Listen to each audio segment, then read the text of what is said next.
मागील 2 दिवसांपासून माध्यमांमध्ये नागपूरमध्ये जॅक लावून घर 5 फूट वर उचलल्याची बातमी सध्या सगळीकडे चांगली व्हायरल होतीये आणि अनेकांना याबद्दल चांगलंच कुतूहल असल्याचं सुद्धा दिसून येत आहे।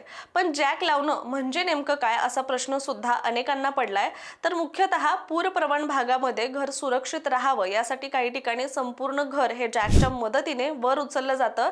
या प्रक्रियेमध्ये आधी घराच्या पायाची तपासणी केली जाते, घराचं वजन आणि मजबूती लक्षात घेऊन इंजिनिअरकडून संपूर्ण नियोजन हे केलं जातं। यानंतर घराच्या खाली ठराविक अंतरावर खड्डे खणून भारी क्षमतेचे हायड्रॉलिक जॅक बसवले जातात।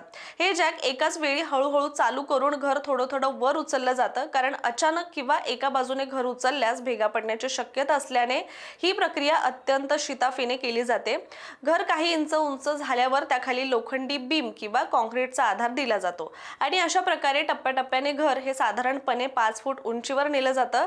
घर काही इंच उंच झाल्यावर त्याखाली लोखंडी बीम किंवा कॉन्क्रीटचा आधार दिला जातो आणि अशा प्रकारे टप्प्याटप्प्याने घर हे साधारण 5 फूट उंचीवर नेलं जातं।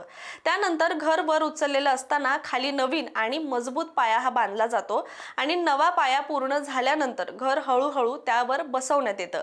पण यासाठी एक्सपर्ट इंजिनियर आणि प्रशिक्षित कामगारांची गरज असते आणि यामुळे पूर्ण घरे न पाडता जॅकच्या मदतीने घराची उंची ही वाढवता येते आणि एकूणच पुरापासून आणि भूकंपापासून सुरक्षिततेसाठी हा उत्तम पर्याय निर्माण झालेला आहे।